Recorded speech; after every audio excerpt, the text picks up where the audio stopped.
여호수아서에서 드디어 이스라엘 민족이 요단강을 건너게 됩니다. 이제 가나안 땅에 들어서게 된 겁니다.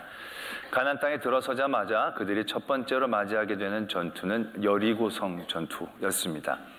여리고성은 일찍이 사람들이 살고 있었던 성이었고 상황이 좋았던 성이었기 때문에 견고했던 것 같습니다. 그러나 그 성은 굉장히 쉽게 이스라엘이 차지하게 됩니다. 잘 아시다시피 하루에 한 바퀴씩 돌고 7번째 날은 7번 돈 다음에 소리를 지르니까 견고한 성벽이 무너지게 되죠. 아무리 강한 군대가 그 안에 있다 할지라도 그렇게 성벽이 무너지면 지킬 의욕을 상실하게 될 것입니다. 이스라엘은 그냥 달려가서 줍듯이 그 성을 취할 수 있었습니다. 그러나 그들이 여리고성 전투에서는 이겼지만 여리고성의 그 어떤 것도 가질 수는 없었습니다. 왜냐하면 첫 제물처럼 하나님께서는 여리고성 모두를 온전히 받으시기를 원했습니다. 그래서 그들은 하나도 전리품을 취하지 못하고 전쟁에 그냥 이기기만 한 겁니다. 그래도 이게 어딥니까? 솔직히 이스라엘 민족 홍해를 건너고 난 다음에 만나와 메추라기, 불기둥, 구름기둥 경험을 했겠지만 압도적인 주의 임재를 경험하는 사건들은 홍해 이후의 세대는 많지 않았을 것입니다. 그런 그들에게 요단강을 건너는 일도 기적 같은 일이었지만 요단강 자체가 그렇게 큰 강이 아니었기 때문에 감동이 좀 덜할 수도 있었을 것입니다. 그러나 그들이 7바퀴를 돌고 소리를 질렀을 때 그 난공불락 같은 요새가 무너지는 것이 그들 눈앞에 펼쳐졌을 때 홍해 이후의 세대들은 홍해가 갈라진 것 같은 하나님의 임재를 경험하고 고백할 수 있었을 것입니다. 승리는 그렇게 그들에게 아주 충분히 전리품은 얻지 못한다 할지라도 충분히 기쁨을 줄 수 있는 승리가 되어졌을 것입니다. 그리고 난 다음에 그 다음 전쟁을 준비하지요. 아이라는 조그만 성을 공격하게 됩니다. 정탐꾼을 보냈더니 다 올라갈 필요가 없을 정도로 아주 조그만 성이었다는 얘기죠. 그래서 3,000명만 보냈습니다. 그런데 아주 대패하게 됩니다. 그냥 진 게 아니라요. 어떻게 졌냐면 성 안에 있는 군사들이 바깥이 나와서 끝까지 이 이스라엘 민족을 쫓아갔다. 성경은 그렇게 적고 있습니다. 웬만하면 성을 지키는 군사들은 밖에 안 나오거든요. 밖에 나온다는 것은 그만큼 자신 있고 압도적이라는 것을 의미합니다. 그렇게 이스라엘은 아주 처절하게 패배를 당합니다. 그 이후에 이스라엘의 사기가 완전히 떨어졌습니다. 성경은 그 상황을 이렇게 적고 있습니다. 백성의 마음이 녹아 물같이 됐다. 물같이 됐다. 그냥 다시 추스려서 공격할 마음조차 먹지를 못할 정도로 완전히 절망 가운데 빠지게 된 겁니다. 한 번의 패배였는데 이들이 생각하기에는 우리가 저 조그만 아이 성에게도 패배했어. 이제 다른 민족들이 우리를 만만하게 보고 다 공격해올 텐데 이제 우리가 그럼 어떻게 살아남는가 라는 생각 때문에 절망할 수밖에 없었죠. 여호수아가 옷을 찢고 티끌을 뿌리며 궤 앞에 엎드리고 있습니다. 근데 그때 하나님께서 여호수아에게 나타나셔서 오늘 우리가 읽은 말씀을 주시는 겁니다. 뭐라고 말씀하시느냐면 너희들이 왜 졌는지 아느냐? 이스라엘이 범죄했기 때문에 졌다. 너희들이 나의 언약을 지키지 않고 온전히 바칠 물건들을 도적질해 갔기 때문에 너희들은 대적에게서 도망치는 신사가 되어진 것이다. 너희들이 그 온전히 바친 물건을 너희 중에서 멸하지 아니하면 내가 다시는 너희와 함께 있지 않겠다. 이렇게 말씀하십니다. 성경을 조금 아시는 분들은 다 아실 만한 사건이 그 안에 숨겨져 있죠. 아간이라는 사람이 나오죠. 이 아간이라는 사람이 하나님이 다 바치라고 그랬는데 여리고성을 공격하는 가운데 시나이산 외투, 지금 얘기하면 굉장히 명품이라고 얘기할 수 있을 겁니다. 그 외투랑 은 200세겔과 근 50세겔 되는 금덩이를 몰래 숨겨다가 자기 장막 가운데 두어 놓은 것입니다. 하나님 그것을 굉장히 짚고 넘어가기를 원하셨다라는 얘기죠. 전 이 대목에서 이런 생각을 해보게 됩니다. 이 이스라엘 민족이 광야에서만 살다가 여리고성을 점령하게 될 때 그 안에는 온갖 귀한 것들이 많이 있었을 겁니다. 그 오랜 문화가 있었던 곳이니까 광야에서 살던 이스라엘 민족에게는 얼마나 신비하고 신기하고 귀해 보이는 물건들이 많았겠습니까? 그런데 그런 모든 물건들을 다 덮어놓고 다 하나님 앞에 드리고 다 그냥 나왔다는 것 자체가 저는 굉장히 대단하다고 생각을 합니다. 근데 딱 한 명이 그러지 않았던 거예요.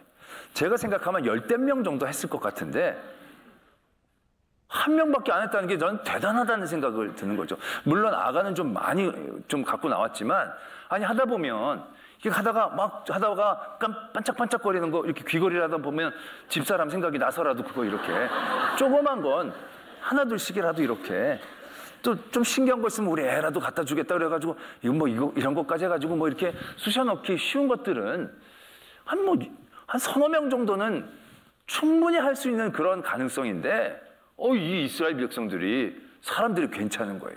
그런 사람이 없다는 거예요. 딱 한 명만 그런 거란 얘기죠.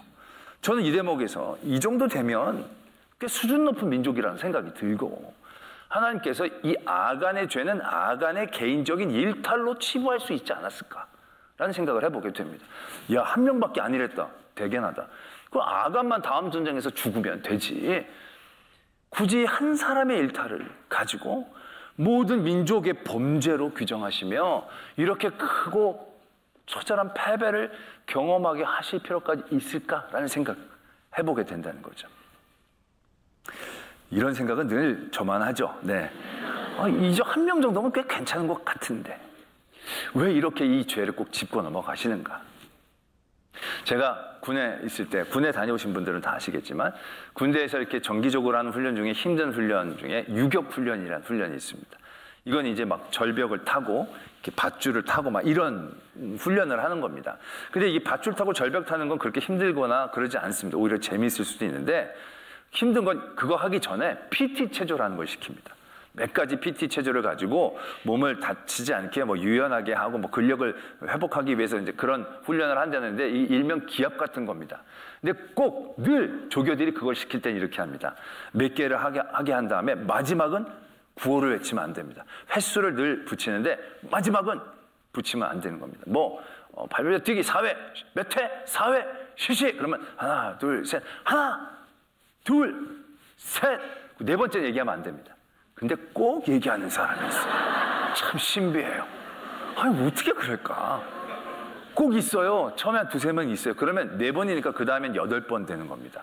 그 정도까지는 그냥 그럴 수 있다고 쳐요. 그럼 8번 정도 하면 돼. 그렇게 한 번 당하고 나면 다들 정신 차릴 텐데 또 몇 번 하다 보면 참 희한하죠.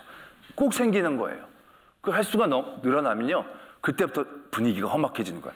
에이씨, 막 이러면서 막 욕 나오고, 막 옆에서 막 정신 안 차려 막 이러고, 막 분위기 험악해지고, 막 한숨 나오고, 막 그 16번 했는데 마지막 16대 누가 16 이러면 32회가 되는 거죠. 죽어나는 거죠. 32회 계속 하다가 또 그걸 하니까. 근데 32회 몇 회? 32회 실시 그러면 뭐 하든 다시 시작이 됩니다. 그런데 그러면 어떤 분위기가 생기느냐면 한 28회부터 소리가 커집니다. 28, 29. 왜냐하면 정신 차리라는 겁니다. 정신 차려. 다 끝이 다가오니까 아무 생각 없이 하지 말고 정신 차려. 막 이런 의미인 거죠. 그리고 31! 그럴 때는 막 고함을 지릅니다. 31! 막 이럽니다. 그러면 32 할 때 조용합니다. 그럼 32! 이 입가에 묘한 그 안도감과 웃음과 이 어떤 공동체성이 느껴지는 그런 감동이 이제 경험이 되죠. 군대 다 갔다 오셔야 되는데 안타깝습니다. 어떤 이런 공동체성을 발휘하기 위해서 하나님의 아간의 죄를 개인적인 일탈로 치부하지 아니하시고 전체 민족의 죄로 얘기하시느냐? 물론 그런 의미도 있겠죠. 그러나 하나님께서 이 아간의 죄를 짚고 넘어가시는 것에는 더 큰 그림이 있다라는 겁니다. 왜냐하면 이 사건은요, 이제 우리가 출애굽하고 나서부터 광야의 40년, 이제 광야의 시간을 끝내고 가나안 땅을 정복하는 그 모든 여정 가운데 마지막으로 하나님께서 징계를 내리신 사건입니다. 그러니까 이 사건이 굉장히 갖고 있는 의미가 있다는 겁니다. 이 뒤로는 징계를 여호수아서에서 이제 더 이상 나타나지가 않습니다. 이 마지막 하나님이 이 부분을 짚고 넘어가신 거다라는 얘기죠. 하나님이 짚고 넘어가신 것은 이 죄에 대한 의미를 우리에게 다시금 일깨워 주시기 위함이다라는 겁니다. 아까도 말씀을 드렸지만 아간 한 사람의 죄입니다. 그 수십만 중에 한 사람 죄를 지었는데 하나님은 어떻게 표현하시냐면 이스라엘이 범죄했다, 이렇게 말씀하고 계신다라는 것입니다. 이게 죄가 갖고 있는 굉장히 큰 무서움, 치명적인 힘이다라는 것을 가르쳐주고 계신다는 것이죠. 아간이 그 이전까지 죄를 많이 짓고 산 그런 사람은 아니었을 겁니다. 그도 여리고성을 점령할 때 순종하면서 그 여리고성을 돌고 전쟁 가운데 더 열심으로 임했던 사람일 것입니다. 저는 그런 생각을 해봅니다. 이 외투나 은이나 금이 부피적으로도 그게 적지 않거든요. 그걸 사람들 몰래 숨겨가지고 자기에게 장막에다 옮겨놨다. 이런 상황들을 만들려면요, 진짜 누구보다도 빨리 뛰어들어가야 한다는 거죠. 처음부터 훔칠 생각 갖고 뛰어들어간 건 아닐 겁니다. 열심으로 하나님의 말씀에 순종하면서 막 여리고성을 막 뛰어들어간 거죠. 막 뛰어들어가서 열심히 아마 무찌르고 멸하고 이랬을 겁니다. 그러다가 갑자기 순간적으로 외투가 눈에 보이고 그 앞에 은이 있고 금이 딱 보였을 겁니다. 근데 그때 옆에 다른 사람들이 있었으면 아마 그런 생각하지 못했을 겁니다. 순간적으로 이렇게 봤더니 없는 거죠. 없는 겁니다. 이 없다는 건 그만큼 이 사람이 혼자 열심히 뛰어들어갔거나 외진 곳에 갔거나 혼자 특심이 있었던 거예요. 근데 순간적으로 그러한 상황들이 되어지니까 혹한 거죠. 그리고 아무 생각 없이 정말 순식간에 그걸 집어넣고 나서 그때부터는 어쩔 수 없이 그걸 지키기 위해 아마 그렇게 살아갈 수밖에 없었을 것이죠. 아간의 삶 가운데에서 그런 탐심을 품고 죄를 지은 시간은 퍼센트로 따지면 그렇게 압도적인 퍼센트는 아닐 겁니다. 순간적으로 탐심이 들었고 순간적으로 집어넣고 그래서 그가 그런 길로 들어섰을 뿐입니다. 그런데 어떻게 됩니까? 이 아간의 순간적인 탐심과 욕심이 그의 이름을 바꿔놓고 그 민족의 정체성을 바꿔놓는 무서운 결과를 만들어냈다라는 것입니다. 세상은요, 뭘 하나를 할 때 그 사람의 이름이 되거나 정체성이 되는 게 별로 없습니다. 공부를 못했던 애가 어쩌다 시험 한번 엄청 잘 봤어요. 늘 반에서 밑에 돌다가 1등을 했어요. 그러면 사람들이 와, 공부 잘하는 사람이라고 얘기합니까? 아니에요. 어쩌다 시험 잘 본 애 이렇게 얘기하지, 한 번 시험 잘 봤다고 공부 잘하는 애로 얘기하지 않아요. 그게 굉장히 오랫동안 지속이 돼 그때 그제서야 아, 이제 공부 좀 하는 애 이렇게 얘기를 하는 거죠. 어떤 사람이 착한 일 한 번 한다고 저 사람 착한 사람으로 정체성과 이름을 매겨주지는 않아요. 그 착한 일들이 굉장히 오래 쌓여야 그 사람이 착한 사람으로 불려질 수 있는 겁니다. 그런데요, 죄는 안 그래요. 내가 여태까지 죄 안 짓고 최선을 다해 살아왔다가 마지막에 죄 한 번 딱 저지르면 사람들이 여태까지 정말 성실하게 잘 살아왔다가 막판에 죄를 지었던 참 안타까운 사람이라고 길게 얘기하지 않습니다. 그냥 죄 하나가 점 같은 죄를 졌다 할지라도 그 다음 또 그 사람은 무엇이라고 불려지느냐면 죄인이라고 부른다는 거예요. 그 죄는요, 그 어떤 것들로도 상쇄하기가 쉽지 않아요. 여러분들이 진짜 오랫동안 운전을 하면서 진짜 한 번도 교통 법규를 어겨본 적이 없어요. 신호건 뭐건 새벽이건 저녁이건 아무도 없어서 자기는 교통법규를 아주 잘 지켰어요. 근데 너무 급한 일이 있어서 신호를 어기고 지나갔다가 교통경찰한테 붙잡혔어요. 그래서 그분한테 얘기를 하는 거예요. 제가 운전한 지가 지금 50년이 됐는데 한 번도 여태까지 어긴 적이 없습니다. 정말 전 새벽에도 정말 한번 조사해 보세요. 전 한 번도 어긴 적이 없습니다. 근데 지금은 너무 급해서 지금 신호를 위반했던 것 뿐입니다. 정말 저는 이번이 딱 한 번입니다. 그럼 교통경찰이 너무너무 여태까지 성실하게 잘 살아오셨네요. 너무너무 귀하신 분. 내가 이런 분 만난 적이 없는데 너무 귀하십니다. 면허증 주십시오. 이러지 그냥 가라고 얘기할 수가 없는 겁니다. 죄는요, 우리의 색깔과 이름을 바꿔 놓을 수 있는 굉장히 무섭고 치명적인 힘을 갖고 있다라는 것입니다. 오늘 하나님께서 12절에 이런 말씀을 주시거든요. 이스라엘 자손들이 그들의 원수 앞에서 능히 맞서지 못하고 그 앞에서 돌아섰나니 이는 그들도 온전히 바친 것이 됨이라. 이런 말씀이 적혀져 있습니다. 이게 굉장히 무서운 말인데요. 어떤 말씀이냐면 옛날에 간수들, 옥을 지키는 간수들이 죄인이 도망가면 그냥 죄인 한 명 도망 보낸 실수를 한 사람이 되는 것이 아니라 그 죄인의 모든 죄가 간수에게로 돌아오는 것을 의미한다는 겁니다. 굉장히 무서운 결과를 만들어내는 겁니다. 그 사도행전에 보면 빌립보 지역에 사도 바울이 전도하다 옥에 갇혔을 때 지진 때문에 옥문이 열려 버리죠. 그때 간수가 자살을 하려고 그러지 않습니까? 왜 간수가 자살을 하려고 하느냐 하면 옥문이 열린 걸 보니까 다 죄수들이 도망갔을 것 같으니까, 죄수가 도망가면 자기가 생명값으로 그걸 다 자기가 그 죄인이 되는 거니까, 자기가 죽는 게 차라리 속 편하니까 그렇게 자결을 하려고 했던 거거든요. 근데 그때 사도 바울 우리 도망가지 않고 여기 있다고 그러면서 이제 그 간수를 전도하고 살리는 그런 일화가 있지 않습니까? 딱 그런 상황이 되어지는 겁니다. 이스라엘이 하나님께서 여리고를 바치라고 얘기했어요. 이스라엘은 바치는 사람이고 여리고는 바쳐지는 제물이 되는 거예요. 그런데 그들이 그 바쳐야 될 제물을 온전히 바치지 않고 그 중에 얼마를 취해서 자기의 것으로 갖게 되어지는 그 순간 자신의 운명이 바치는 사람에서 바쳐질 제물로 바뀌어버린다는 걸 의미하는 거예요. 여리고는 멸망당할 곳이었고 자신들은 하나님의 명을 받아 멸망시키는 사람이었어요. 근데 그 멸망해야 할 그것에 어떤 것을 취해서 자기가 가졌을 그때 자기의 정체성이 멸망할 사람이 아니라 멸망될 존재로 바뀌어버린다는 것을 의미한다는 거죠. 죄가 그러한 무서움을 갖고 있다는 사실을 하나님께서는 분명히 짚고 넘어가기를 원하셨다라는 것입니다. 그리고 그 뒤로도요, 그 문제를 해결할 때 제비를 뽑게 하시죠. 아간이 그런 잘못을 저질렀다는 걸 하나님이 모르실 리도 없고, 하나님이 그냥 여호수아에게 아간이 그런 죄를 저질렀다, 아간을 너희 안에서 제하지 않으면 너에겐 길이 없다, 이렇게 얘기해 주셔도 될 터인데 하나님은 그렇게 얘기하지 않고 제비 뽑으라고 얘기합니다. 여러분, 제비를 뽑는다는 건 모든 백성들이 훔친 것이 없다 할지라도 굉장히 긴장하게 만드는 그런 상황이 될 겁니다. 아니, 제비를 뽑을 때 자기가 죄가 없어도 굉장히 마음이 떨리지 않겠습니까? 이렇게 뽑는데 자기 부족이 뽑히거나 자기가 뽑히면 이거 진짜 이거 빼도 박도 못하는 상황 가운데 있는 거니까 모든 이들이 그 죄에 대한 것들의 극도의 또 민감함을 가지고 생각할 수밖에 없는 상황을 하나님께서 만들어 놓으신 거죠. 그만큼 죄에 대해서 분명하게 깨어있기를 원하고 계신 겁니다.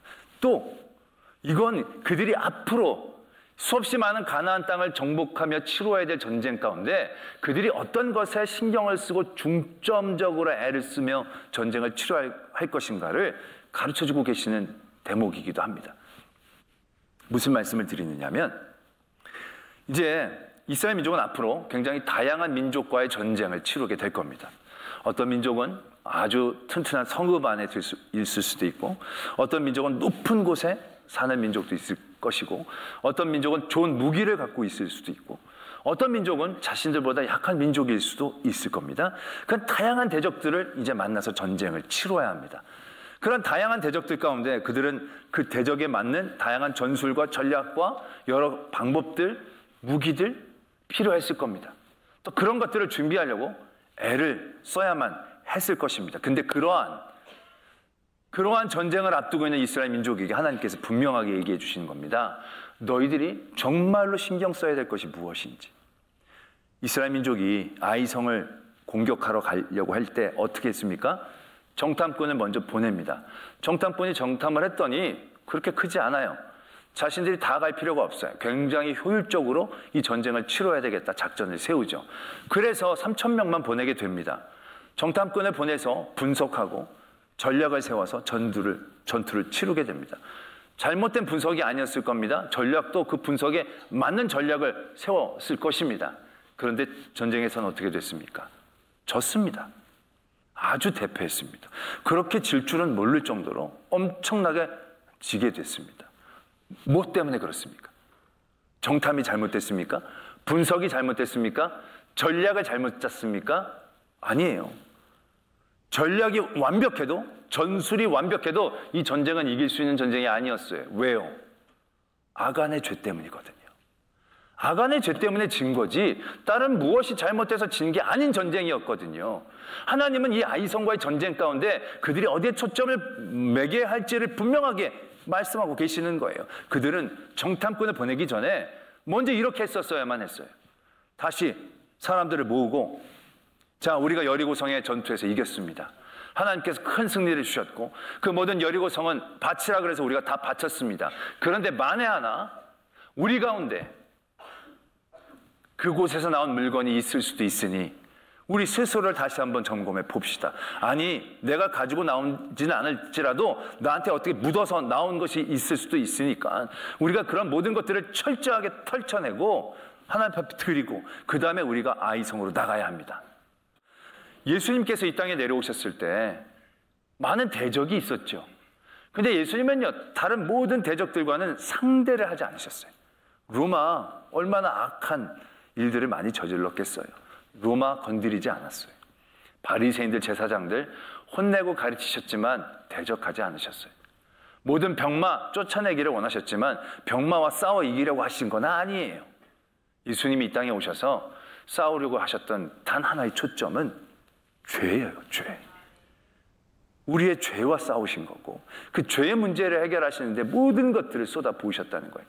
우리의 전쟁도 그렇게 치러져야 한다는 거예요. 에베소서 6장에 보면 하나님의 전신갑주를 취하라는 말씀이 있죠. 그래서 투구도 쓰고 방패도 하고 검도 들고 화살도 있고 막 여러 가지 완전 무장을 하는 거예요. 근데 그런 완전 무장을 해서 우리가 결국 무엇과 싸워야 하는 것입니까? 밖에 무슨 귀신, 대적들 뭐 이런 것과 싸우라는 얘기입니까? 아니라는 얘기죠. 12절에 이렇게 적혀져 있죠. 우리의 씨름은 혈과 육을 상대하는 것이 아니요 통치자들과 권세들과 이 어둠의 세상 주관자들과 하늘에 있는 악한 영들을 상대한다는 것이죠. 그들을 상대하는 것은 어디서 싸우는 것이겠습니까? 결국 내 안에서 싸우는 것이죠. 내가 싸워야 할 것은 여리고성을 무너뜨리고 그 안에 있는 사람이 아니라 여리고성을 무너뜨리는 가운데 내 눈에 띄는 신할산 외투, 그 음덩이 금덩이를 바라보며 내 안에 싹 트는 탐심과 욕심, 그것을 먼저 싸워야 내었어야 한다는 것이죠. 또한 그런 죄를 저지르고 난 다음에라도 우리는 이 죄를 내 안에서 제하여 버리기 위해 우리는 늘 거기에 깨어있고 하나님 앞에 회개의 자리를 늘 지켜낼 수 있어야 한다라는 것입니다. 그것이 앞으로 우리가 여러 믿음의 여정을 걸어 나가며 우리를 싸움 가운데 끌어들이는 악한 세력들로부터 이길 수 있는 가장 중요한 힘의 근원이다라는 것을 잊지 마셔야 합니다. 여러분들은 사람을 통해서 괴롭힘을 당할 수도 있을 거예요.